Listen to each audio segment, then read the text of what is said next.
Students, maths master corner में खुशामदीद। आज हम स्टार्ट करेंगे एक्सरसाइज 7.1 का क्वेश्चन नंबर 4। अच्छा, ये भी आपके पास वेक्टर्स हैं जो गिवन है। देखिए क्वेश्चन क्या है। In the figure the direction of A is 4 units to the right and 3 units square units up. ठीक है, ये आपको ए की डायरेक्शन बताएगी कि ए जो आपके पास वेक्टर है वो किस तरह का है। ठीक है, find the relation of the other vectors with A. और जो रिमेनिंग वेक्टर सारे दिए हैं इनका आपने ए के साथ रिलेशन बताना है। पहले देखें ए देख लें कि ए आपको कैसे दिया गया, 4 स्क्वायर यूनिट्स।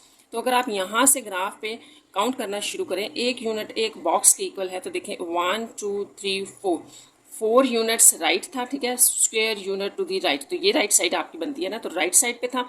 और फिर 3 यूनिट्स अप, तो यहाँ से आपने, यहाँ से हम वेक्टर लगा रहे हैं तो यहाँ से आपने 3 यूनिट्स ऊपर जाना है, 1 2 3। तो एक ये जो स्मॉल स्क्वायर है ये 1 यूनिट है, तो यहाँ तक इसका एंड है। यानी कि अगर आप वेक्टर यहाँ से स्टार्ट करें तो ये यहाँ तक एंड है। और कैसे एंड है कि 4 यूनिट्स राइट 3 यूनिट्स अप, और ये वेक्टर ए बन गया। अच्छा, इसी को माइंड में रखते हुए कि 4 यहाँ पर यूनिट्स हैं, यहाँ पर 3 यूनिट्स हैं, आपने ये बताना है कि बाकी वेक्टर्स का इनके साथ क्या रिलेशन है ए के साथ। यानी कि इन दूसरे लफ्ज़ों में आप ये समझ सकते हैं कि ये ए के कितने टाइम्स हैं, वो नंबर बेसिकली आपने फाइंड करना है कि ये सी है, एफ है, डी है, ये सारे इसके कितने टाइम्स हैं। जैसे लेट सपोज ये जो सी है, अगर मुझे ये डबल लगे तो हम कहेंगे कि ए इज इक्वल टू 2c, यानी कि 2 टाइम्स जो है, sorry, C is equal to 2a होगा। हाँ, यानी कि जो सी है वो 2 टाइम्स ऑफ ए है। ठीक है, या डी जो है वो 3 टाइम्स ऑफ ए है, या जो भी इसका होगा वो हम यहाँ इसको मेजर करेंगे। यही सारे मैंने ग्राफ पेपर के ऊपर यहाँ पर ड्रॉ किए हैं। ठीक है, ताकि आप इनको इजीली समझ सके कि हमने इनको कैसे करना है। तो आपने इनके बेसिकली स्टूडेंट्स स्क्वायर जो यूनिट दिए हुए हैं उनको काउंट करना है। जैसे यहाँ पर हम एक को फिर रिपीट कर देते हैं कि जैसे ये आपका एक यूनिट बनेगा ना, तो 1 2 3 4।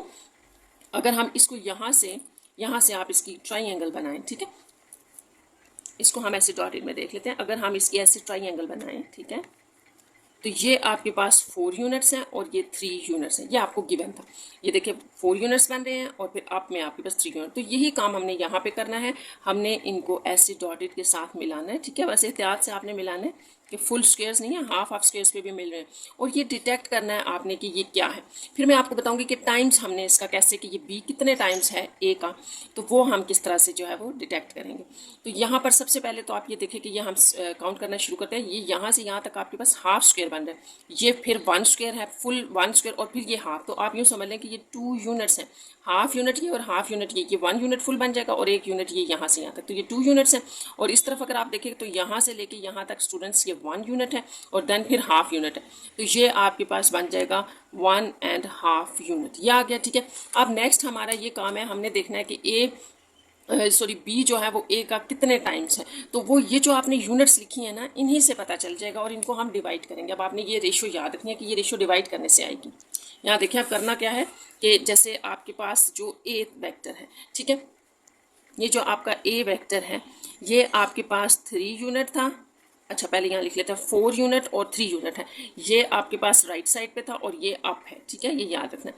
अच्छा, अब जो आपने बी यूनिट देखा है उसमें आपके पास राइट साइड पे क्या बन रहा है, राइट पे हमने यहाँ इसको बनाया है 2 यूनिट है ये राइट साइड पे, और अप जो है 1.5 यूनिट है। तो यहाँ हम इसको लिख देते हैं कि अप वाली साइड पे ये 1.5 यूनिट है। तो अगर इसको और ए का रिलेशन चेक करना है तो सिंपली आपने इसको हर दफ़ा जो भी आप वेक्टर लेंगे उसकी वैल्यू को आपने ए से की वैल्यू से डिवाइड करनी है। तो अब राइट की वैल्यू जो है वो 2 यूनिट थी, इसको आप डिवाइड करेंगे इसकी 4 यूनिट से, ये राइट के लिए रिजल्ट आ रहा है।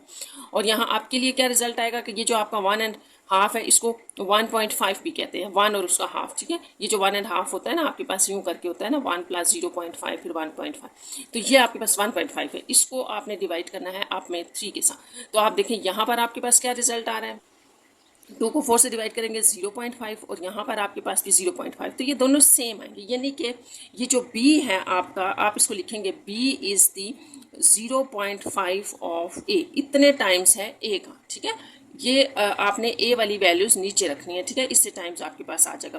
दूसरा ये कि आप अपना b अगर देखें तो b की डायरेक्शन, अब a की डायरेक्शन क्या थी, अपवर्ड थी, इस तरफ डायरेक्शन है, तो ये डायरेक्शन अपोजिट है, तो यहाँ पर माइनस भी आ जाएगा। ठीक है, तो इस तरह जो आपका b बनेगा उसका रिजल्ट ये होगा, ये आपने लिखना है b is equal to -0.5 a। अच्छा, नेक्स्ट इसी तरह से आपने करना है।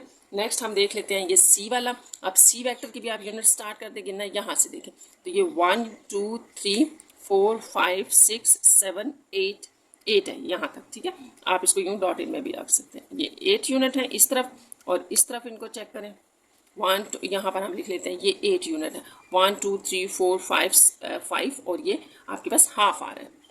अच्छा, इस सी वाले को स्टूडेंट्स थोड़ा सा आप ठीक कर लें, ये मैंने लगाया गलत है वेक्टर, ये आपका यहाँ पे एंड हो रहा था, यहाँ पर ये इस तरह से वेक्टर था, यहाँ पर था, ठीक है। चलिए अब इसको काउंट करते हैं, ये 8 यूनिट है और 1 2 3 4 5 6 ये 6 यूनिट है। तो अब आपने बिल्कुल सेम पैटर्न के ऊपर सी को भी निकालना है, जैसे मैंने अभी आपको बताया है कि ए जो है वो आपके पास क्या है, राइट साइड पे 4 यूनिट है और अप जो है वो 3 यूनिट था, ठीक है। तो यहाँ पे आप अपना सी लिख लें, सी आपका राइट पर 8 यूनिट है, ठीक है, सॉरी यहाँ राइट लिखना था, ये 8 यूनिट है और जो आपका अप पर है वो हमारे पास यहाँ हमने जैसे किया 6 यूनिट, तो यहाँ आप इसको 6 यूनिट लिख लें। अब मैंने आपको क्या बताया था कि सी का ए के साथ रिलेशन देखना है, तो आपने सी वाली वैल्यू लेनी है, जैसे ये 8 है, इसको राइट यानी कि ए से डिवाइड करना है, ठीक है। ये देख लें क्या आ जाएगा, ये 2 आ रहा है और इसको भी डिवाइड करें तो ये आप ऊपर रखेंगे 6, जिसकी फाइंड आउट करना है ना, सी वेक्टर है जैसे, तो उसको आपने ऊपर रखना है और यहाँ पर आ जाएगा 3, तो ये भी 2 आ गया। इसका मतलब ये हुआ कि जो आपका सी है वो 2 टाइम्स ऑफ ए है, ठीक है, 2 टाइम्स ऑफ ए है। ये जैसे अभी अभी हमने ऊपर देखा कि हमारा जो बी था वो 0.5 ऑफ ए है, तो यहाँ हमने लिख दिया नेगेटिव, जो है वो डायरेक्शन भी ऑपोजिट थी, तो यहाँ पर डायरेक्शन ऑपोजिट नहीं है, ये आपके पास सी का आंसर आएगा। देखिए डायरेक्शन वही थी जो आपकी वेक्टर की है। नेक्स्ट आप आ जाएं, यहाँ पर हम ये डी वेक्टर देख लेते हैं, इसको भी आप ऐसे करें, यहाँ से डॉटेड लगाएं इस तरफ, ठीक है, और फिर इस तरफ, इनको भी काउंट कर लेते हैं। ये 1 2 3 4 ये 4 यूनिट राइट है डी, और 1 2 3 यूनिट्स अप है। तो अभी हम डी का भी सॉल्व करके निकाल लेते हैं। अच्छा, डी के लिए आपने क्या करना है कि यहाँ हम फिर ए को लिख लेते हैं। ए आपको पता है राइट साइड पे हमारे पास कितना था, 4 यूनिट था और अप वाली साइड पे हमारे पास 3 यूनिट्स हैं। तो अब हम इसका कंपैरिजन कर रहे हैं डी के साथ, और डी को आपने यहाँ पर ग्राफ में चेक किया है कि ये 4 यूनिट है राइट साइड पे और 3 यूनिट है अप, तो यहाँ आ जाएगा 4 यूनिट राइट साइड पे है और अप वाली साइड पर ये 3 यूनिट है। तो आप देखें यहाँ से आपने इसको आप 4 लेना है, यानी कि राइट ये लिया और इसको इससे डिवाइड करें, तो 4/4 ये 1 हो जाएगा, और इसी तरह इसका ये ले लें 3 और इसको डिवाइड करें तो ये 1। इसका मतलब ये हुआ कि ये जो डी है, डी ये डी की जो रेशियो आ रही है ये एग्जैक्टली इक्वल टू ए है, 1 की रेशियो है, तो इसका मतलब है कि ए इज इक्वल्स टू डी आ रहा है, ठीक है। दूसरी चीज़ आपने डायरेक्शन देखनी होती है, तो डी की डायरेक्शन देख लें। ए जो था, ए आपकी डायरेक्शन अपवर्ड थी, इस साइड पे, ठीक है, तो यहाँ डी की डायरेक्शन ऑपोजिट आ रही है, तो बस यहाँ पर माइनस लगेगा। ये आपका डी वाला सॉल्व हो गया। नेक्स्ट आप आ जाएंगे एफ देख लेते हैं। एफ को भी इसी तरह से यूं डॉटेड से आपने मिलाना है। ये अगर आपको पेपर में गिवन हो तो बस आपने ये काम करना है। इसके यूनिट्स चेक कर लेंगे, पूरा 1 और 2, तो 2 यूनिट है ये राइट साइड पे, और इस तरफ अगर आप देखें तो 1.5 है, तो इसको 1.5 यूनिट भी कह सकते हैं। ये है। अब इसका हम ए के साथ रिलेशन चेक करेंगे, तो देखें आप कैसे चेक करेंगे। फिर आप लिखें अपना ए हमारा राइट साइड पर जो था वो 4 यूनिट था, ये आपको गिवन है, ठीक है, और जो अप वाली साइड पे था 3 यूनिट था। अब हम इसका चेक कर रहे हैं एफ के साथ, तो एफ जो आपका राइट पे आ रहा है वो 2 यूनिट है, और जो अप आ रहा है वो हमारे पास 1.5 है, तो इसके राइट को इससे डिवाइड करना है, ठीक है, एफ वाले को। तो 2 को डिवाइड कर दें 4 से, 0.5, और यहाँ पर आप 1.5 को डिवाइड कर दें 3 से, तो ये भी 0.5। इसका मतलब हुआ कि ये जो एफ है, ये एफ जो है ये 0.5 टाइम्स ऑफ ए है, ठीक है। फिर एफ की जो डायरेक्शन है वो वही डायरेक्शन है जो आपके ए की है, तो पॉजिटिव साइन ही आएगा। इस तरह ये आपका एफ भी सॉल्व हो गया। नेक्स्ट आपके पास आ जाता है ये ई, ठीक है, तो ई को भी हम इसी तरह से काउंट करेंगे। यहाँ से आप डॉटेड लगाएं यहाँ तक, और ये कितने यूनिट्स बन गए, 1 2 3 4 5 6 7 8 9 और 10। इस तरफ हो गए 10 यूनिट राइट, और 1 2 3 4 5 6 7, और ये यहाँ से जो आपके पास बन रहे हैं वो 7.5 यूनिट्स हैं, क्योंकि ये हाफ है, ठीक है, तो ये 7.5 यूनिट्स हैं, या हम बेसिकली ये स्क्वायर्स गिन रहे हैं, तो आपने याद रखना है। अब हम इन्हीं यूनिट्स को यूज़ करते हुए ए के साथ ई का कंपैरिजन चेक करते हैं। तो फिर आप लिख लें, आपका जो ए है वो है राइट पर 4 यूनिट्स, और अप जो है वो आपके पास है 3 यूनिट्स, जबकि ई आपके पास क्या आ रहा है, राइट पर आ रहा है 10 यूनिट्स, ठीक है, यहाँ पर हमने 10 यूनिट्स, और ये 7.5 आ रहा था अप। तो ये आपके पास स्टूडेंट्स याद रखना है कि जो भी आपने फाइंड आउट करना है ना, वो इस तरह से डॉटेड लेके ग्राफ के ऊपर जो भी आपके पास आया होगा, तो बस आपने यूनिट्स काउंट कर लेने जिस तरह से भी आया होगा। आप देखें इसको जब हम डिवाइड करेंगे, ई वाले को ए से डिवाइड करना है, तो 10 डिवाइडेड बाई 4 हो जाएगा, ठीक है, विच इज़ 2.5, और यहाँ 7.5 को आप डिवाइड कर देंगे 3 से, तो ये भी 2.5 आ रहा है, ठीक है। इसका मतलब है कि ई जो है, ई जो है वो 2.5 ऑफ ए है और डायरेक्शन इसकी वही है जो ए वाली है, तो प्लस आ जाएगा। यहाँ मैं आपको एक छोटी सी बात बता दूं कि जो आपका आंसर है वो E is equals to 3a है, तो इसमें कंफ्यूज होने की ज़रूरत नहीं है। देखें आपकी जो बुक में जो यूनिट्स दिए हुए थे मैंने उसी के जो है वो मुताबिक ये आपके पास वेक्टर बनाया है। या तो ये वेक्टर जो है वो सही नहीं लगा हुआ या आंसर ठीक नहीं है, तो आपने इससे बिल्कुल कंफ्यूज नहीं होना। आपने सिर्फ अपना वेक्टर जो भी आपको पेपर में ग्राफ पेपर के ऊपर गिवन होगा बस उसमें आपने अपनी यूनिट्स गिननी है और उनको ए से डिवाइड करके आंसर बता देना है, ठीक है। अगर आप ई वेक्टर को ठीक करके इस तरह से लगा लेते हैं कि आपके पास यहाँ 12 यूनिट्स आ जाती हैं और 12 को आप 4 से डिवाइड करते हैं तो आंसर आ जाएगा 3, ठीक है। मेरे पास 10 यूनिट्स आ रही थी तो उसके अकॉर्डिंग हमारे पास 2.5 ये आ रहा है, तो ये इसका ई का आंसर होगा। नेक्स्ट जी का देख लेते हैं। इसी तरह एक दो और का भी आंसर से डिफरेंट है, तो आपने कंफ्यूज नहीं होना, बस ये याद रखना है कि हम स्क्वायर्स काउंट कर रहे होते हैं। अब यहाँ पर आप देखें जैसे यहाँ से हम इसको यहाँ तक ले लें तो ये 1 यूनिट 2 3 4 5 6 7 8, तो इस तरफ बन गई 8 यूनिट और यहाँ से अगर हम ले लें इसको तो 1 2 3 4 5 6 ये 6 यूनिट बन गई। तो अभी हम जी के साथ इसका रिलेशन देख लेते हैं। अब जी के साथ आपने रिलेशन देखना है, तो ये देखें जी के साथ भी करने के लिए आपने पहले ए का लिखा, राइट साइड पे हमारे पास 4 यूनिट्स होती हैं, अप वाली साइड पर हमारे पास 3 यूनिट्स हैं। आप जी की आप लिख लें जो आपने काउंट की हैं, ठीक है, उसके वेक्टर को ग्राफ पे देख के जो निकाली है, तो ये हमने निकाला था 8 यूनिट है, उसकी राइट साइड पे ये राइट बनती थी और अप वाली साइड पे उसकी 6 यूनिट्स हैं, ठीक है।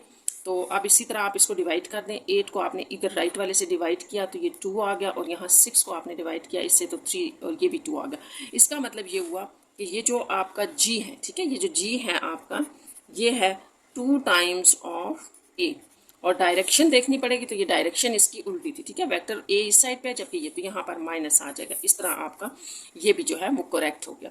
यहाँ तक आपका ये क्वेश्चन नंबर 4 कंप्लीट हो गया। क्वेश्चन नंबर 5 स्टार्ट करते हैं। अ पॉइंट विद कोऑर्डिनेट, ठीक है, एक पॉइंट है उसके कोऑर्डिनेट्स ये हैं आपके पास, have been translated by a vector, एक वेक्टर से वो ट्रांसलेट होकर ये उस वेक्टर के पॉइंट्स हैं। Find new position of a point, उस पॉइंट की नई पोजीशन आपने बतानी है, ठीक है। तो ये आपके पास बड़ा आसान सा क्वेश्चन है। आपने करना यह है कि ये जो पॉइंट आपको गिवन है और जो वेक्टर गिवन है इन दोनों की वैल्यूज़ को आपने आपस में ऐड कर देना है। पहली वैल्यू यहाँ पर आपकी एक्स की रिप्रेजेंट कर रही है, एक्स को, और ये वेक्टर जो है ये आपके पास ये आई को रिप्रेजेंट कर रहा है पहला, ठीक है। तो ये कि ये एक्स की के अंदर चेंज आया है पहली वैल्यू और ये जो है ये वाई के अंदर चेंज है सेकेंड वैल्यू। तो आपने इस तरह से करना है कि जैसे क्वेश्चन नंबर 5 है, आपको जो पॉइंट गिवन है वो है 5 और -7, ठीक है, और जो वेक्टर है आपके पास वो है 0 -3। आपसे जो चीज़ फाइंड आउट करने के लिए कही गई है वो है the new position of a point. तो आप इसको कह लें कि new position of a point, या आप कह लें translated position of a point, जिस तरह भी आप कह लें। तो ये आपके पास इस तरह से आ जाएगा कि आपने इसको सिंपल ऐड करना है। 5 + 0 आ जाएगा, ठीक है, -7 और इसमें आपने ये प्लस कर देना है -3। तो ये आपके पास आ जाएगा 5 -7 -3 -10 आएगा, ठीक है, सेम साइन पे ऐड हो जाते हैं। तो ये बस आपने याद रखना है कि ये आपका वो रिक्वायर्ड पॉइंट है, ठीक है। और यहाँ एक और पॉइंट मैं आपको बता दूं कि जो भी पॉइंट होता है उसको हम ऐसे स्मॉल ब्रैकेट्स में लिखते हैं, ठीक है, और जो वेक्टर की रिप्रेजेंटेशन होती है वो इस तरह से होती है। तो ये इसमें फ़र्क था। जो हमने न्यू जो है वो पोजिशन फाइंड आउट करनी है वो पॉइंट की है, तो ये आपका आंसर है। क्वेश्चन नंबर 6 है आपका, a vector have been translated by another vector, एक वेक्टर है अब ये ट्रांसलेट हो रहा है दूसरे वेक्टर के साथ, ठीक है, bye another vector, find the new location of the given vector. तो एक वेक्टर जो है वो आपके पास ट्रांसलेट होकर दूसरे वेक्टर के साथ ट्रांसलेट हो रहा है, तो आपने ये बताना है कि उसकी न्यू लोकेशन क्या होगी, ठीक है। ये भी बहुत आसान सा क्वेश्चन है। क्वेश्चन नंबर 6, इसमें भी आपने एक जो वेक्टर लिया है, जैसे लेट्स सपोज ये ए वेक्टर था पहला वाला, तो ये है आपके पास, ठीक, और जो बी वेक्टर है वो है आपके पास 4 और -3। तो जो आपके पास ट्रांसलेटेड वेक्टर होगा, ठीक है,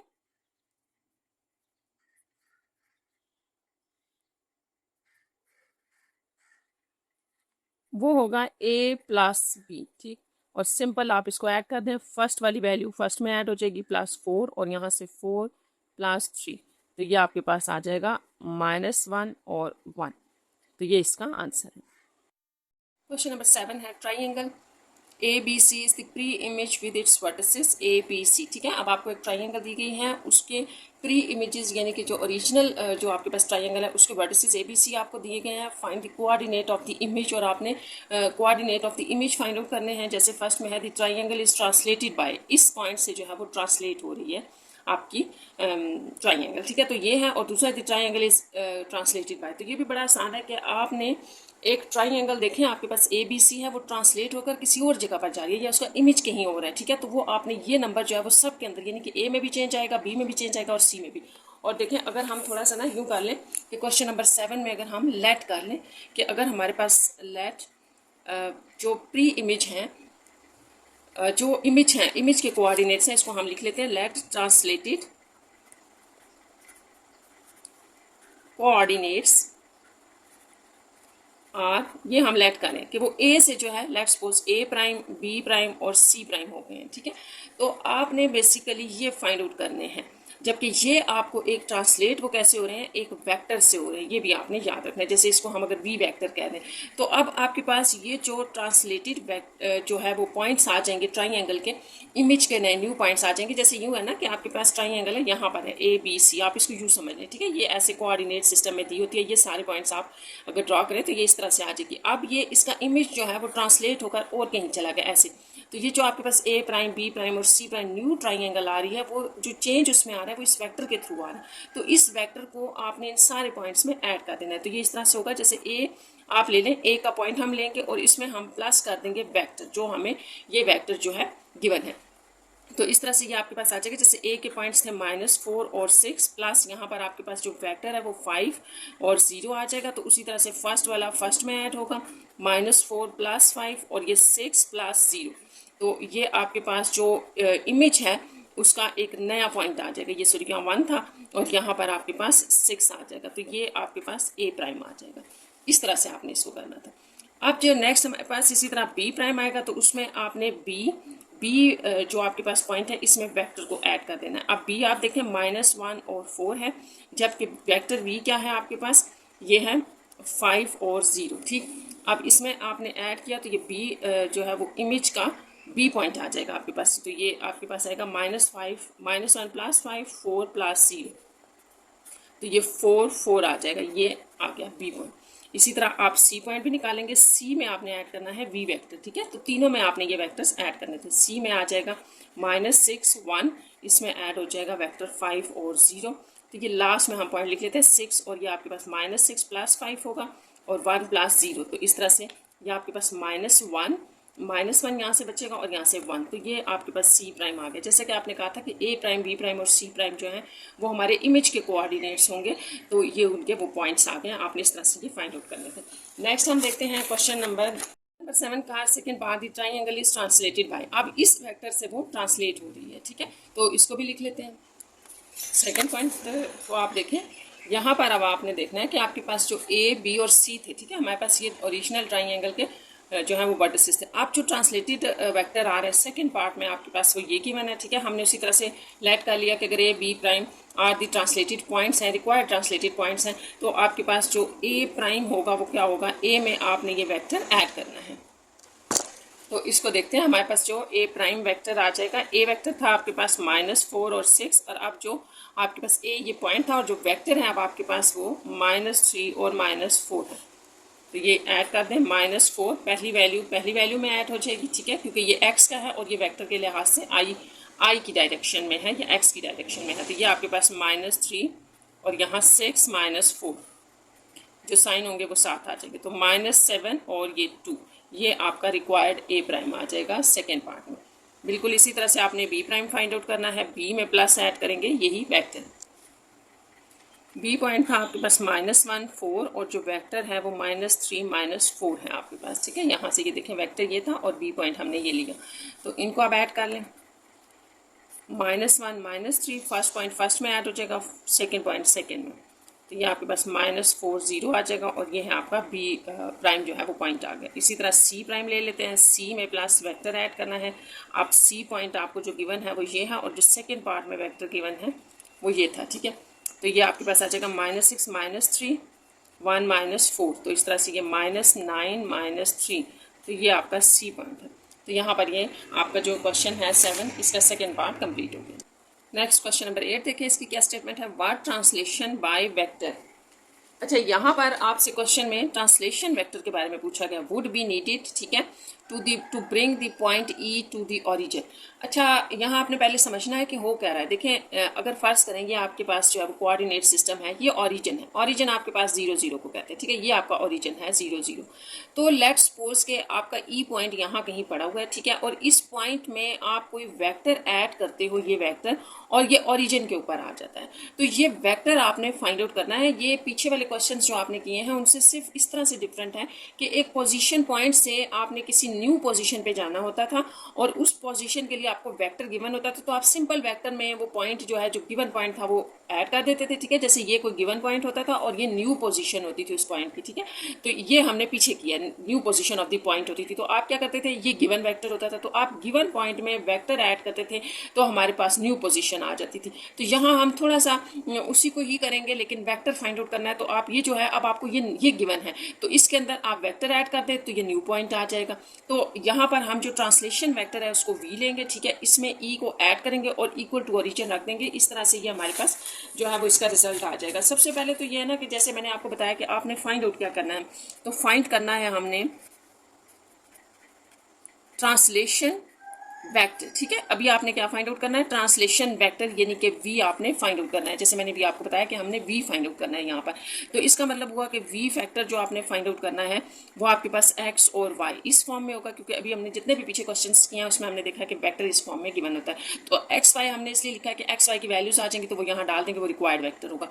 तो ये आपको पता है कि हम क्या करते थे कि जो हमारे पास ओरिजिन होगा, यहाँ पर जो आपके पास ओरिजिन है वो किसके इक्वल होगा, वो जो आपके पास ई पॉइंट है उसमें आप वेक्टर ऐड कर लें, ठीक है। जैसे उसी तरह बिल्कुल जैसे हम एक गिवन पॉइंट वेक्टर में ऐड करते हैं तो नई जो है वो पोजीशन आ जाती है। तो ये न्यू पोजीशन अभी आपको ओरिजिन दी हुई है, ई भी आपको पॉइंट दिया हुआ है -6 और 5, ये यहाँ पर हमने लिखा है, और जो वेक्टर था उसको हमने लिख लिया एक्स और वाई, ठीक है। अब आप इन दोनों को ऐड करें तो ये आपके पास क्या आ जाएगा, -6 प्लस एक्स, इसको यूं ही रखेंगे क्योंकि अब हम वेक्टर फाइंड आउट कर रहे हैं। 5 यानी कि इन ब्रैकेट्स में आप इसको रख लें 5, इसमें प्लस कर लें y, ठीक, और इस तरफ आपके पास 0 0 आ जाएगा। अब यहाँ से आपने करना है कंपैरिजन, इस तरफ वाली फर्स्ट वैल्यू को आपने यहाँ की फर्स्ट वैल्यू के इक्वल लेना है। तो ये आपके यहाँ पर आपके पास किस तरह से वैल्यू आ जाएगी, आप कहेंगे बाय कंपेरिजन, ठीक है। तो ये 0 आपके पास आ जाएगा -6 प्लस एक्स के इक्वल, और जब दूसरी वैल्यू का कंपैरिजन करेंगे तो 0 ये वाली वैल्यू आपके पास इसके इक्वल आ जाएगी। तो ये 5 प्लस वाई आ जाएंगे, और यहाँ से अगर आप देखें तो x आपके पास 6 आ जाएगा, इसको अकेला करना है ना, 6 दूसरी तरफ ले जाए प्लस हो जाएगा। यहाँ पर y को आप सेपरेट करें अगर तो 5 दूसरी तरफ जाके -5 हो जाएगा। तो इस तरह से जो आपका रिक्वायर्ड वेक्टर था वो इस फॉर्म में भी आप लिखते हैं वेक्टर की फॉर्म में, तो ये वो आपका रिक्वायर्ड वेक्टर है। तो इस तरह से ये आपका यहाँ क्वेश्चन नंबर 8 कंप्लीट हो जाता है। क्वेश्चन नंबर 9 देखें, A B C D is a rectangle as shown in the adjoining figure. ये आपको एक rectangle A B C D दिया है, ठीक है, तो ये याद रखना ये एक रेक्टेंगल है। Represent the following vectors in terms of A and B. तो आपने ये करना है कि जितने भी हमें वेक्टर्स दिए हुए हैं, ठीक है, इनको हमने इन स्मॉल ए और बी वेक्टर की फॉर्म में लिखना है, यानी कि इसका आंसर हमने स्मॉल ए और बी की फॉर्म में लिखना है।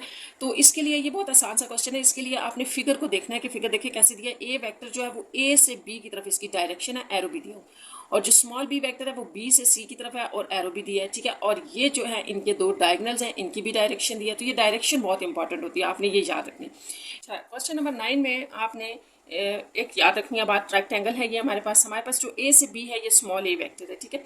अच्छा, रेक्टेंगल में जो होती हैं वो ऑपोजिट साइड्स आपस में बराबर होती हैं। जैसे ये आमने सामने वाली साइड्स आपस में बराबर होंगी और ये जो है ये दोनों आपस में बराबर होंगी, ठीक है।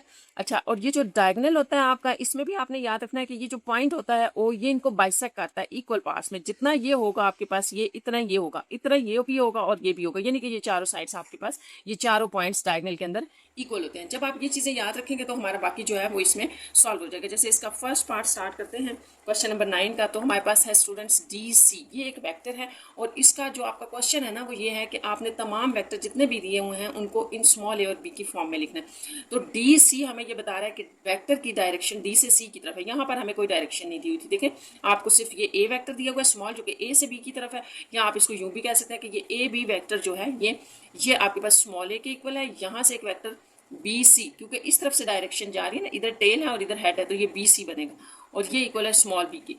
तो यहाँ पर कोई डायरेक्शन नहीं थी, अब यहाँ पर डी सी दिया है, तो इसका मतलब है डी से सी की तरफ।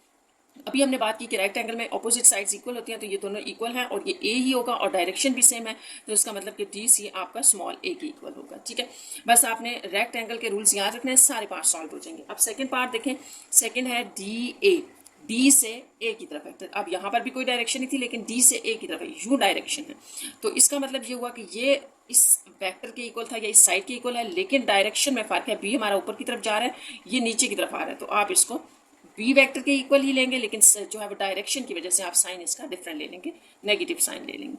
थर्ड पार्ट में चले, थर्ड पार्ट है आपका ए सी। ए सी वैक्टर आपने बताना है ए से सी की तरफ, तो ए से सी की तरफ ये आपको दिया हुआ है। ठीक है, अब ये ए सी क्या है, तो ये आप याद रखें कि जैसे हमने वेक्टर एडिशन में पढ़ा था कि देखें एक वेक्टर ये जा रहा है और इसी के हेड के साथ, ये यहाँ पर हेड है, इसके हेड के साथ दूसरा वेक्टर लग रहा है, तो पहले वेक्टर की टेल को अगर सेकंड वेक्टर के हेड से मिला दें तो ये हमारा रिजल्टेंट होता है, यानी कि जो ए सी हमारे पास बनेगा वो एक रिजल्टेंट वेक्टर है। ठीक है, इसको लिखने की जरूरत नहीं है, वैसे मैंने आपकी अंडरस्टैंडिंग के लिए बताया कि ये रिजल्टेंट वेक्टर होता है, यहाँ एडिशन ऑफ द वेक्टर हो रही है, ए और बी वेक्टर ऐड हो रहे हैं, तो इसका मतलब है कि ये ए प्लस बी वेक्टर का सम होगा ए सी। जैसा कि हमारा क्वेश्चन ये था कि जितने भी वेक्टर यहाँ मेंशन है सबको आपने स्मॉल ए बी में लिखना है, इसलिए हमने इस ए सी को ए और बी में लिखने के लिए वेक्टर एडिशन यहाँ पर यूज किए हैं। नेक्स्ट आपका फोर्थ पार्ट है बी डी, ये वेक्टर है बी से डी की तरफ ये जा रहा है, चलें इसको भी देख लेते हैं। बी से डी की तरफ, अब थोड़ा सा आपने सोचना है कि करना क्या है, बी से डी की तरफ जा रहा है। अब यहाँ पर आपने देखना है कि हमारे पास जो है वो वेक्टर एडिशन में क्या बन रहा है।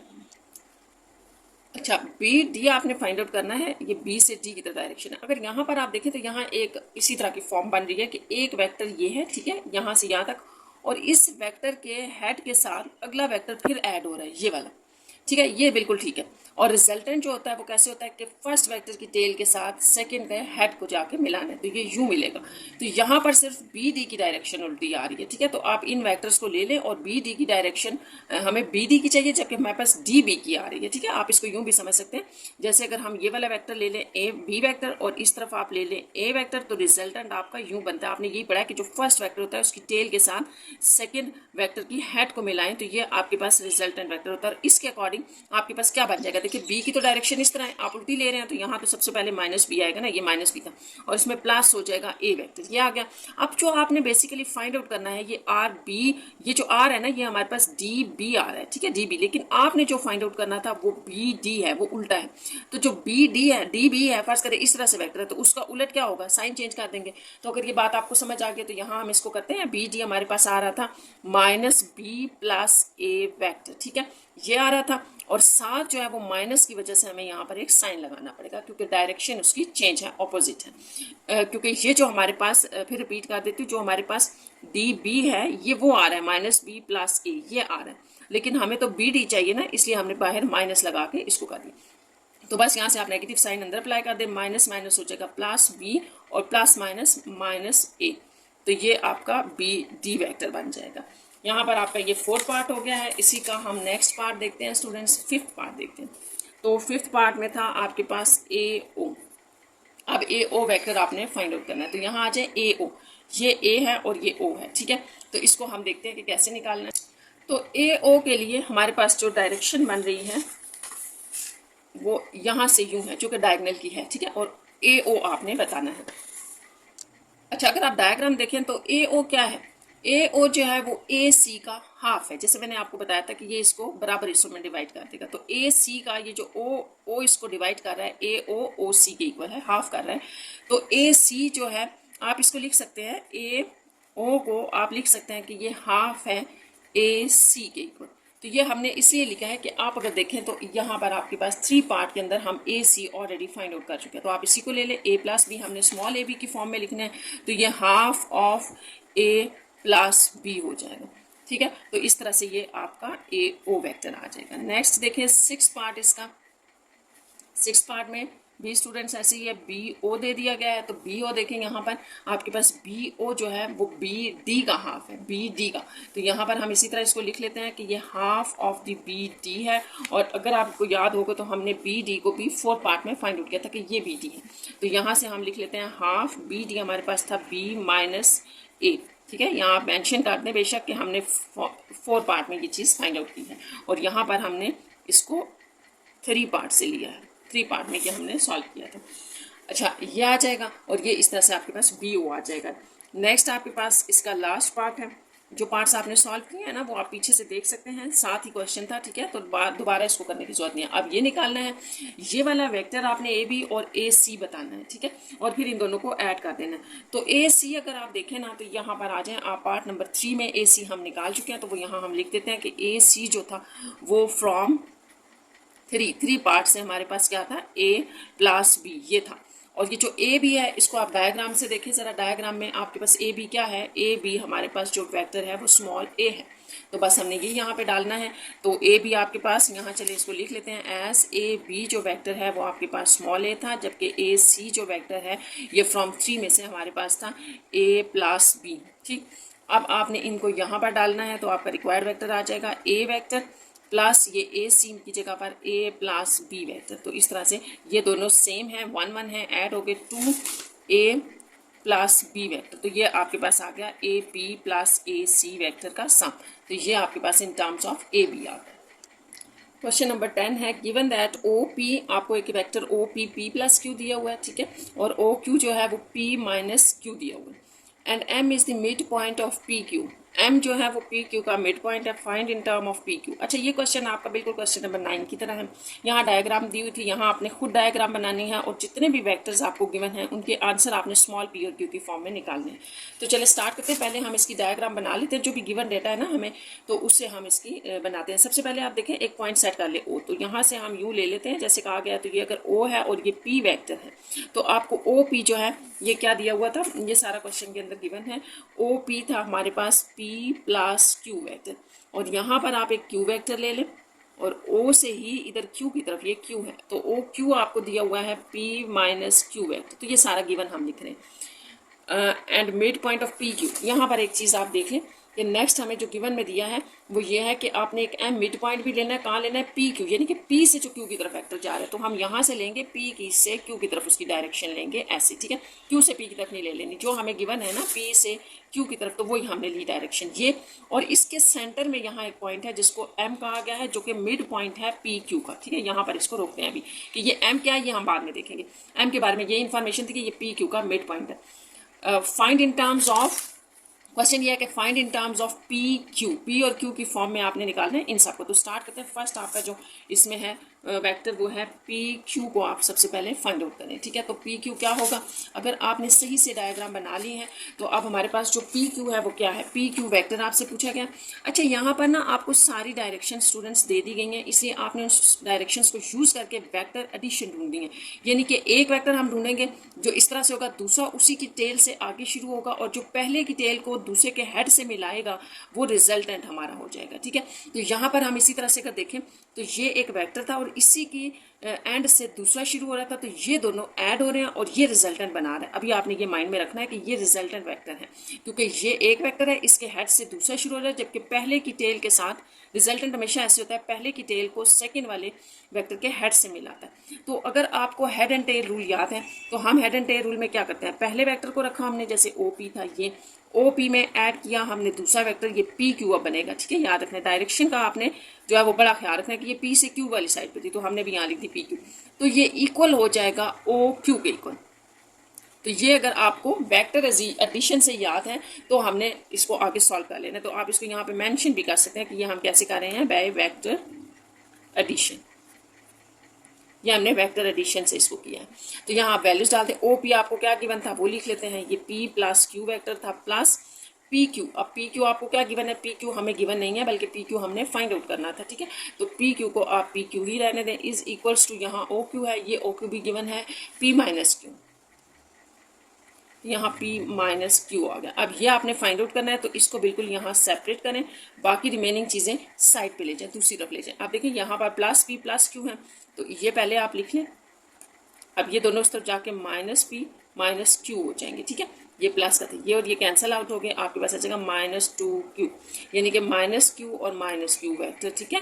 तो ये आपको पता है जब भी सेम साइन होता है तो ये ऐड हो जाते हैं, 2q आ जाएगा और साइन माइनस का ही आ जाएगा, तो ये आ गया। इस तरह से आपका जो pq वेक्टर है वो -2q वेक्टर आ जाएगा, तो ये इसका रिजल्ट होगा। नेक्स्ट पार्ट हम इसी में देखते हैं हमारे पास क्या है, और फिर हमने डायग्राम को यूज़ करना है। pm ये वेक्टर आपने फाइंड आउट करना है। नेक्स्ट आपके पास ये था pm, तो चलें आप आ जाएं डायग्राम के ऊपर। डायग्राम देखें क्या है।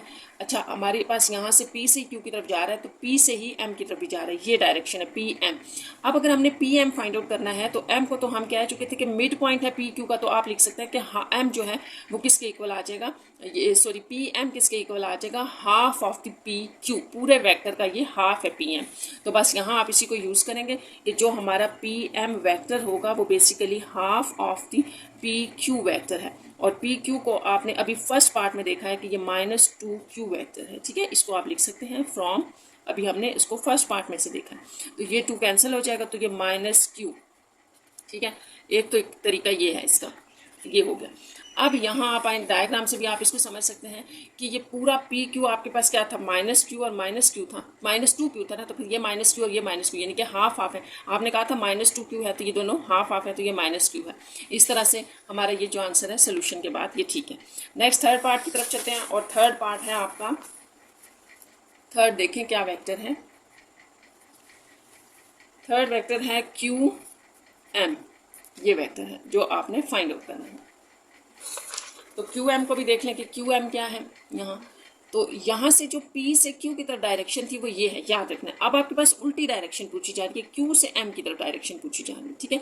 तो सबसे पहले तो आप ये लिखेंगे कि QM वेक्टर बेसिकली है क्या, QM is the half of QP, ठीक है। पहले उसको निकालेंगे, फिर हम इसकी डायरेक्शन भी डिस्कस करते हैं। जैसे आपने QM है ना, इससे पहले आप ये देख लें MQ हमारे पास जो है, बल्कि आप इसको सॉरी MQ ना लिखें, QM, चले मैं आपको बताती हूँ। QM जो है इसको आप कहेंगे कि ये हाफ ऑफ दी है QP वेक्टर का, ठीक है। अभी यही चीज़ यहाँ हमने देखी थी कि QM जो है वो हाफ ऑफ दी QP है। तो QP आप पहले फाइंड आउट कर लें। देखें आपके पास QP वेक्टर को हम PQ के सेंस में देख चुके हैं। PQ वेक्टर जो था वो आपके पास फ्रॉम फर्स्ट पार्ट आप देखें, PQ आपने फाइंड आउट किया है, वो हमारे पास आ रहा था PQ -2Q है। तो PQ को हम देखते हैं -2Q वेक्टर है, ठीक है। अब यहाँ पर अगर हम इसकी डायरेक्शन चेंज, PQ है तो QP क्या होगा, QP डायरेक्शन चेंज होगी, तो इसका मतलब कि जब भी डायरेक्शन चेंज होती है एक नेगेटिव साइन बाहर आ जाता है, ठीक है। तो ये आपके पास हो गया +2Q। सबसे पहले तो आपने ये कर लिया, QP हमने फाइंड आउट कर लिया यहाँ पर। अब ये QP आप यहाँ पर डालें तो आपके पास देखें क्या आ रहा है, QM जैसे ये था ना, हाफ ऑफ द QP अभी हमने फाइंड आउट कर लिया, और ये हमारे पास था 2Q, ठीक है। यहाँ से हमने डाल दिया यहाँ पर, तो ये कैंसिल आउट हो जाएगा Q, तो इस तरह से ये आपके पास QM आ जाएगा, और यही आपका रिक्वायर्ड वेक्टर था। इसका लास्ट पार्ट देखते हैं, 4 पार्ट है OM, ये आपने फाइंड आउट करना है। अब आप देखें कि ये OM क्या है आपके पास। M को तो आप देख चुके हैं कि M जो है वो मिड पॉइंट है PQ का। OM का मतलब है कि ये आप थोड़ी सी यहाँ से यूँ कंस्ट्रक्शन करते हैं कि ये इसको M को इधर मिला रहा है, तो ये OM ये पूछा जा रहा है आपसे, ठीक। यहाँ पर आप जो है वो थोड़ा सा फिर एडिशन जो है वो वेक्टर्स की देखेंगे कि ये एक वेक्टर है, ये ठीक है, यहाँ से स्टार्ट हो रहा है, इस तरफ जा रहा है, इसमें ये सेकंड वेक्टर ऐड हो रहा है, और ये जो डॉटेड में हमने लिया है, अगर हम इसको जैसे अभी आपसे OM फाइंड आउट करने के लिए कहा गया ना, O से M की तरफ डायरेक्शन है, तो यहाँ पे भी अगर हम इस तरह एरो लगा लें तो यहाँ से हमें वेक्टर एडिशन नजर आ रही है कि एक वेक्टर ये था, उसके साथ ही आगे दूसरा वेक्टर था, और ये रिजल्टेंट है इसका, ठीक है। और इसको हम कैसे लिखते हैं कि OM वेक्टर आपके पास होगा OP + PM, तो ये बाय दी वेक्टर एडिशन है। OM जो है ये सारा आपने डायग्राम से देखा कि जो OM है वो OP वेक्टर फर्स्ट वेक्टर, इसमें ऐड होगा PM वेक्टर, तो ये हमारे पास जो है वो इसका रिजल्टेंट वेक्टर आ रहा है, ठीक है। तो इसको आप कह सकते हैं कि ये हमारे पास बाय वेक्टर एडिशन आया है। अब यहाँ आपको याद होगा कि ये सारी वैल्यूज़ तो हमारे पास हैं। हम OP को भी देख सकते हैं कि OP क्या था, ये यहाँ आप डायग्राम में देखें, OP आपको गिवन है P + Q, तो वो यहाँ लिख देते हैं P + Q, ठीक। और PM भी आप फाइंड आउट कर चुके हैं। सेकेंड पार्ट में हमने PM फाइंड आउट किया था जो कि था हमारे पास -Q, तो वो यहाँ पर आप -Q डाल लें और बस इसको सॉल्व कर दें, तो ये हमारे पास रिक्वायर्ड OM वेक्टर आ जाएगा। ये माइनस क्यू हो जाएगा, ठीक है, ये कैंसिल हो जाएगा और आपके पास आ जाएगा पी वेक्टर। इस तरह ओ एम वेक्टर जो है वो आपके पास पी वेक्टर आएगा। क्वेश्चन नंबर 11 देखें, एक्सप्रेस ए बी वेक्टर है in the form of this and this one, ठीक है, आपने एक वेक्टर ए भी निकालना है, उसको इस फॉर्म में भी शो करना है, इसमें भी, जबकि आपको 3 पॉइंट्स में डिफरेंट ए और बी के पॉइंट्स दिए गए हैं, 3 यहाँ पर पार्ट्स हैं, उसमें ए बी के डिफरेंट पॉइंट्स दिए गए, तो ये आपके पास पॉइंट्स हैं स्टूडेंट्स, याद रखना है, ठीक है, और इनको हमने पहले इस तरह वेक्टर की फॉर्म में शो करना है, फिर इस तरह से इनको आई जे की फॉर्म में शो करना है। तो यही जो होता है ना आपके पास वेक्टर, या आपने एक बात याद रखनी है, इसको हम देख लेते हैं। 11 स्टार्ट करते हैं। तो यहाँ पर आपको सबसे पहले A B vector find out करना है, ठीक है, और इसमें जैसे फर्स्ट पार्ट में आपको ए पॉइंट दिया हुआ है और बी पॉइंट साथ में दिया हुआ है, ठीक है। तो यहाँ पर आप थोड़ा सा ये देख लें कि एक्स वाई जो आपने फाइंड आउट करना है, इसी को हम बेसिकली एक्स आई और फिर प्लस वाई जे भी कहते हैं। तो ये जो आपके पास होती है ना, इसको आप कंपोनेंट फॉर्म कहते हैं, ये आपके पास कंपोनेंट फॉर्म है, और ये जो होती है ये आपके पास स्टैंडर्ड फॉर्म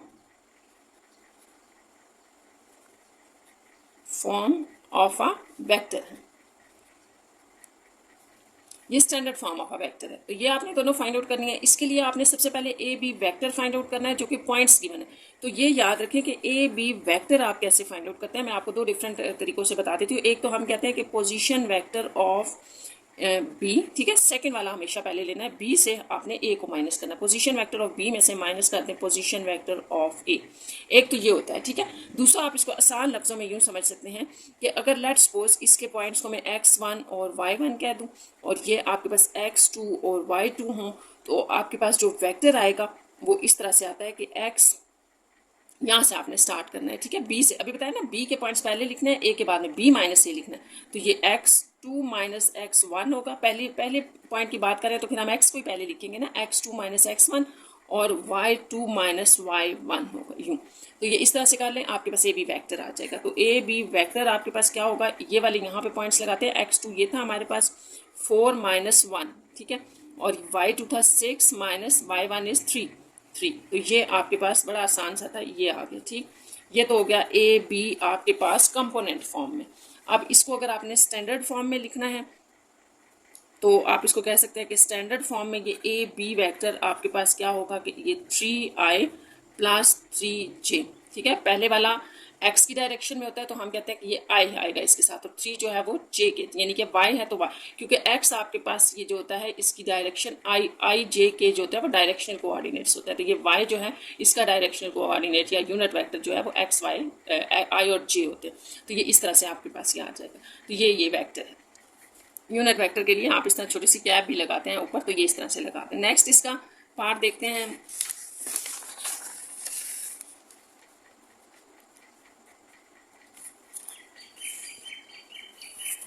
ये अभी हम सेकंड पार्ट इसका लिख लेते हैं। इसमें हमारे पास जो ए पॉइंट था वो -2 और 5 है, जबकि बी आपके पास 2 और -5 है, ठीक है, सेम पॉइंट्स हैं, साइन डिफरेंट है। यहाँ पर भी आपने ए और B vector students find out करना है। उसी तरह से आप कर लें, इसके पॉइंट्स x1 और y1 हैं और इसके x2 y2 हैं, और हमने हमेशा b माइनस ए करना होता है। तो x2 minus x1 y2 minus y1। अब ये पॉइंट्स लिख लेते हैं।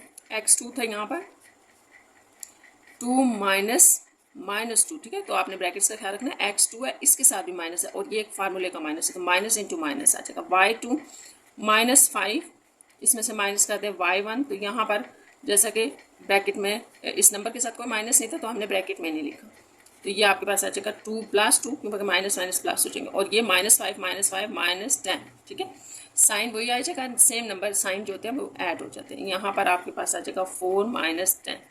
तो ये आपकी ए बी वेक्टर की कंपोनेंट फॉर्म थी, ठीक है। और अगर आपने इसको स्टैंडर्ड फॉर्म में लिखना है तो ये आ जाएगा 4i यूनिट वेक्टर प्लस, या यहाँ जैसे माइनस था तो माइनस आ जाएगा 10j यूनिट वेक्टर। तो ये इसकी सेकेंड फॉर्म होगी। नेक्स्ट हम इसी का थर्ड पार्ट में जो डिफरेंट हमारे पास पॉइंट्स हैं ए और बी के, वो देख लेते हैं। ए का है 4 - 7 और बी पॉइंट है जो स्टूडेंट्स आपके पास -4 -1 -9। तो इसको भी आपने सेम जो है वो मेथड पे करना है। यहाँ हम ए बी वेक्टर निकाल रहे हैं और बी से ए माइनस होगा, सेकंड वाला हमेशा उसके जो कंपोनेंट्स होते हैं वो पहले माइनस होते हैं। तो x2 minus x1, y2 minus y1। यहाँ आपने इसको x2 और y2 कहा है और ये आपका x1 और y1 है। वैल्यूज पुट कर लें। x2 में आपके पास आ जाएगा -1, -4 और -9, ये ब्रैकेट में लिख देते हैं ऐसे, -7 क्योंकि यहाँ -7 था। तो यहाँ सेम साइन नंबर ऐड हो जाएंगे, साइन माइनस का आ जाएगा, जो साइन होगा वो आ जाएगा। -9 + 7, माइनस माइनस प्लस हो गया। या आपके पास -2, तो ये होगी कंपोनेंट फॉर्म। अब इसकी स्टैंडर्ड फॉर्म देखते हैं। AB वेक्टर, यहाँ पर आपके पास -5i unit vector, -2j unit vector. तो ये यहाँ पर क्वेश्चन नंबर 11 कंप्लीट हो गया। क्वेश्चन नंबर 12 देखें। Find the unit vector. Unit vectors आपने फाइंड आउट करे हैं फॉलोइंग वेक्टर्स की, इन वेक्टर्स की, यानी कि ये PQ। तो सबसे पहले तो आप देखिए स्टूडेंट्स, ये पॉइंट्स आपको गिवन है, इन पॉइंट्स में से आपको वेक्टर निकालना पड़ेगा, जो अभी हमने 11 वाले में किया है PQ। पहले हम वेक्टर निकालेंगे, फिर उसका यूनिट वेक्टर देखते हैं क्या होता है। और ये आपने क्वेश्चन में जो है ना वो फ़र्क याद रखना है कि यहाँ पर ये जो क्वेश्चन है इसमें ये दिया हुआ ही वेक्टर है, तो इसी का डायरेक्ट यूनिट वेक्टर, ये भी वेक्टर दिया है। ये सिंबल जो ऊपर लगी है ये आपको रिप्रेजेंट करिए कि ये वेक्टर है, ये वेक्टर है, जबकि यहाँ PQ वेक्टर नहीं है, पॉइंट्स हैं। PQ वेक्टर यहाँ पर, ये लाइन ऊपर जो छोटी सी लगी होती है ये वेक्टर के लिए होती है। तो आपने पहले PQ वेक्टर फाइंड आउट करना है और फिर यूनिट वेक्टर। तो यहाँ हम थोड़ा सा देख लेते हैं, आपको मैं थोड़ा सा कॉन्सेप्ट दे दूँ कि ये हमारे पास जो होता है यूनिट वेक्टर, ये क्या होता है। देखें, कोई भी जो वेक्टर होता है ना, जैसे आपके पास लेट्स सपोज एक A वेक्टर है और इसका हम यूनिट वेक्टर देखना चाहते हैं, डायरेक्शन बेसिकली देखना चाह रहे हैं कि इस वेक्टर की किस तरफ डायरेक्शन है। यूनिट वेक्टर जो होता है वो आपको वेक्टर के जो है वो डायरेक्शन भी बताता है। तो यहाँ से आपके पास जो यूनिट वेक्टर होगा, इसका सबसे पहली बात तो ये है कि उसको हम ऐसे रिप्रेजेंट करेंगे। ये वेक्टर की रिप्रेजेंटेशन है, ऐसे लगा लेंगे, ऐसे लगा लें, ठीक है। ये वेक्टर की रिप्रेजेंटेशन है और यूनिट वेक्टर के लिए ये इस तरह से उल्टी कैप आती है, ठीक है। अब यूनिट वेक्टर जो होता है किसी भी वेक्टर का, जैसे A वेक्टर है ना, इसका यूनिट वेक्टर मैंने कैसे फाइंड आउट करना है कि आप इस वेक्टर को ले लें, ठीक है, यहाँ पर इस वेक्टर को ले लें और इसी वेक्टर के मैग्नीट्यूड से इसको डिवाइड कर दें। अब मैग्नीट्यूड क्या होता है वो भी हम देख लेते हैं। लेट्स सपोज आपके पास एक वेक्टर है 2i + 3j, ये है, ठीक है। तो इसका जो मैग्नीट्यूड होगा वो ये होगा कि पहले नंबर को i वाले को इसका स्क्वायर ले लें, प्लस इसका भी स्क्वायर ले लें और इनका स्क्वायर रूट ले लें। तो ये आपके पास जो है मैग्नीट्यूड होता है, ठीक है। अब यही सारे कॉन्सेप्ट हम यूज़ करेंगे और यहाँ हम यूनिट वेक्टर फाइंड आउट करेंगे। जैसे 12 में आपके पास फर्स्ट पार्ट में है PQ वेक्टर का यूनिट वेक्टर फाइंड आउट करना है, जबकि गिवन क्या है, P पॉइंट गिवन है आपको जो क्या है 1, 4 और Q पॉइंट जो है 4 और 8 है बस। तो P वेक्टर फाइंड आउट करना है। ये हमने अभी पीछे देखा है, क्वेश्चन नंबर 11 में हमने सारा वेक्टर्स निकाला था। तो ये Q माइनस P होगा, यानी कि Q के कंपोनेंट में से P के कंपोनेंट माइनस करते तो वो वेक्टर में चले जाएंगे, ठीक है। जैसे ये x2 और y2 हों, ठीक है, और ये x1 और y1 हो, तो आप कहते हैं कि x2 माइनस x1, Q के कंपोनेंट्स को पहले लिखना है। तो x2 माइनस x1 और यहाँ आपके पास y2 माइनस y1 आ जाएगा। तो x2 क्या था 4 माइनस 1 और ये 8 माइनस 4। तो आपके पास जो वेक्टर आ गया है वो ये है, ठीक है, ये। और इसी वेक्टर को अगर आप स्टैंडर्ड फॉर्म में लिखते हैं तो 3i + 4j, ये वेक्टर आपके पास बन गया। जैसे कि मैंने आपको बताया कि फाइंड आउट हमने 12 क्वेश्चन में ये करना है कि यूनिट वेक्टर निकालना है। तो PQ यूनिट वेक्टर, अभी मैंने आपको बताया इसकी रिप्रेजेंटेशन जो है यूनिट वेक्टर की वो इस तरह से क्या है, ये है, ये फाइंड आउट करना है। तो ये आपके पास किसके इक्वल होगा, अपने ही वेक्टर को डिवाइड कर दें इसी वेक्टर के मैग्नीट्यूड के साथ। तो सबसे पहले तो आप इस वेक्टर के मैग्नीट्यूड को देखें कि क्या होगा। ये आपने इस तरह से लिया स्क्वायर रूट, ठीक है, और ये वेक्टर था तो ये 3 का स्क्वायर प्लस 4 का स्क्वायर, ठीक, और ये आपके पास आ जाएगा 9 + 16। तो ये नहीं आपने कंफ्यूज होना कि हम i j क्यों नहीं ले रहे, ये आपके पास स्क्वायर में ख़त्म हो जाता है, ठीक है। स्क्वायर रूट में सिर्फ आपने जो कोफिशिएंट्स होते हैं ना, कोफिशिएंट i के साथ उनका स्क्वायर लेना, j के साथ, ये आ जाएगा। और ये आपके पास आ जाएगा 25 स्क्वायर रूट, जो कि 5 दे रहा है। इस तरह जो आपके पास PQ का मैग्नीट्यूड है वो 5 है। अब इन्हीं वैल्यूज़ को हम यहाँ डालेंगे तो हमारे पास यूनिट वेक्टर आ जाएगा। तो ये देख लें यूनिट वेक्टर आपने कैसे निकालना है, PQ unit vector, PQ vector है और इसको हम PQ के मैग्नीट्यूड से डिवाइड कर रहे हैं। तो PQ जो आपके पास वेक्टर था वो क्या था, यहाँ देखें, ये हमने वेक्टर निकाला था 3i + 4j, तो ये तो एज इट इज़ आ जाएगा 3i + 4j divided by magnitude 5 था। तो बस इसको सिंप्लीफाई कर दें ये 5 जो है वो 3/5 आई आ जाएगा, ठीक है, प्लस 4/5 जे, और ये पी क्यू। देखिए ये भी तो यूनिट वेक्टर भी तो एक वेक्टर होता है ना, इसलिए वेक्टर की फॉर्म में आई जे की फॉर्म में लिखा जाएगा। तो ये इसका आंसर। नेक्स्ट इंपॉर्टेंट है, ठीक है, सेकेंड पार्ट है इसका। आपने फ़र्क याद रखना है, ये यू वेक्टर आपको गिवन है 3i - 12j। तो इस पार्ट में और फर्स्ट पार्ट में ये फ़र्क था कि वहाँ हमें ये वेक्टर भी फाइंड आउट करना पड़ा। अब यहाँ तो गिवन है, यहाँ तो आप डायरेक्ट ही जाए ना यूनिट वेक्टर के ऊपर। ये है आपके पास यूनिट वेक्टर। यू का यूनिट वेक्टर क्या होगा? तो यू का यूनिट वेक्टर, यू वेक्टर ले लें और उसी को के मैग्नीट्यूड से इसको डिवाइड कर दें। ये फर्स्ट पार्ट से ज़्यादा इजी है। यहाँ पर आप लिख लें अपना यू वेक्टर, ये वेक्टर था आपके पास, ठीक है, और इसका अगर हम मैग्नीट्यूड ले रहे हैं तो ये 5 का स्क्वायर प्लस हो जाएगा इसमें 12 का स्क्वायर और स्क्वायर रूट। 5 का स्क्वायर 25, ठीक है, ये माइनस प्लस हो गया 144, ये आपके पास हो जाएगा 169 और ये आ जाएगा 13, ठीक है, स्क्वायर रूट सॉल्व हो गया। ये मैग्नीट्यूड है। तो अब आपका जो यूनिट वेक्टर हुआ वो क्या होगा? हम सिर्फ फार्मूले में वैल्यू डालें, ये जो फार्मूला हमने लिखा है unit vector divided by its magnitude.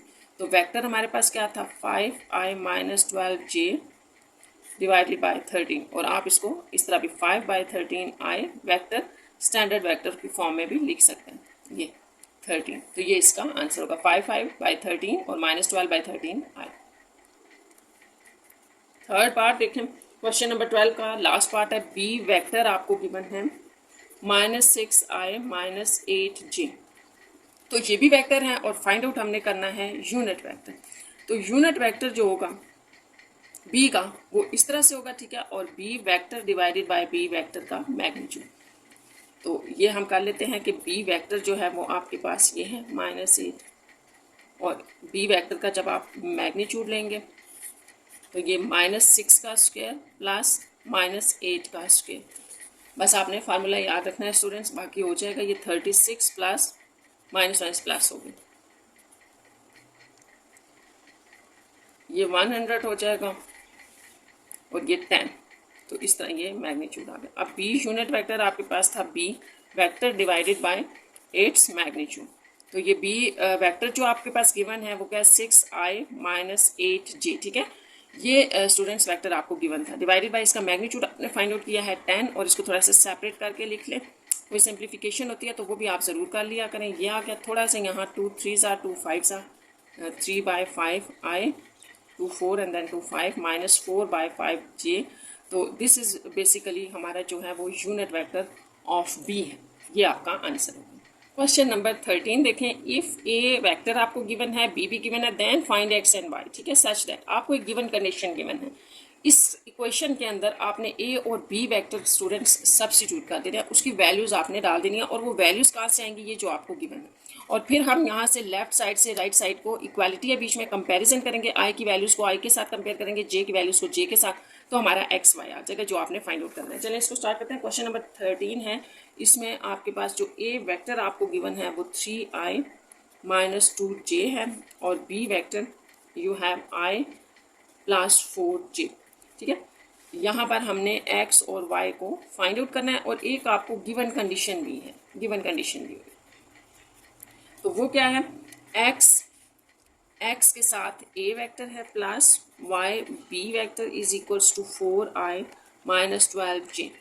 तो ये भी बहुत आसान सा क्वेश्चन है। आपने सिंपली a और b वेक्टर की जगह वैल्यूज पुट करके सिंप्लीफिकेशन करनी है। तो ये x बाहर लगा लेगा तो a वेक्टर की वैल्यू हम डालते हैं 3i - 2j।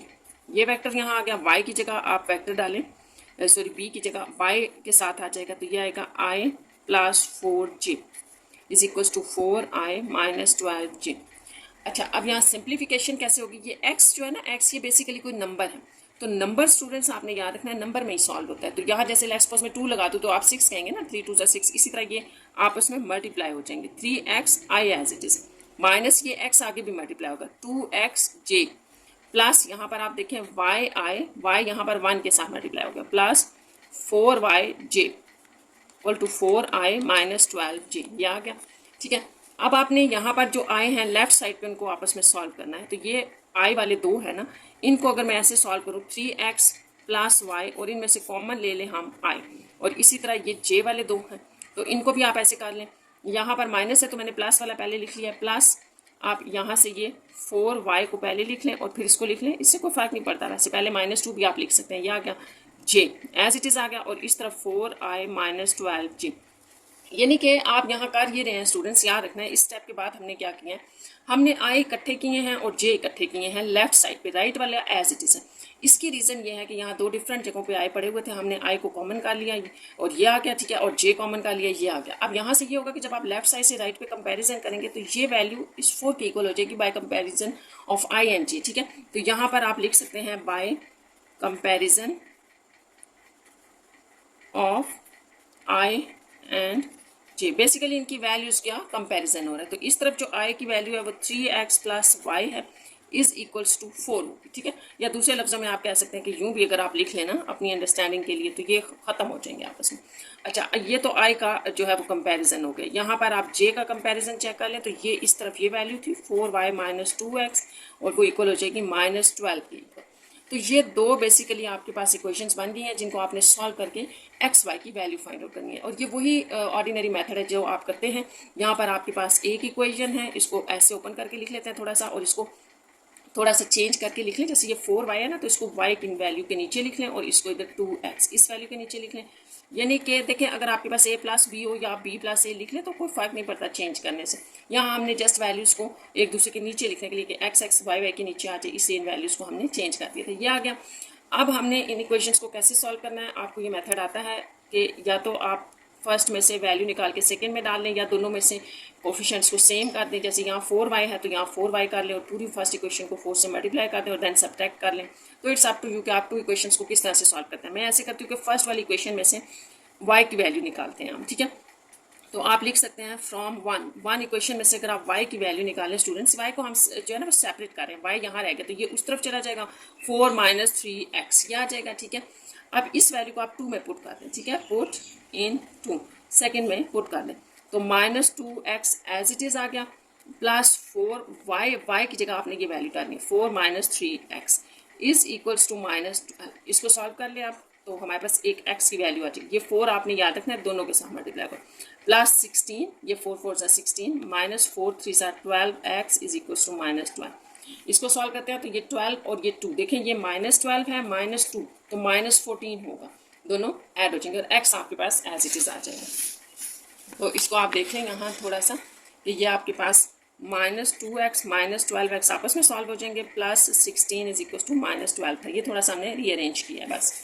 आप देखें कि यहाँ पर 12 और 2 -14x plus 16 is equal to -12 -14x -12। अब ये नंबर इसके साथ वेरिएबल नहीं है ना, x y नहीं है इसके साथ, तो इसको आप दूसरी तरफ ले जाएं तो ये -16 हो जाएंगे।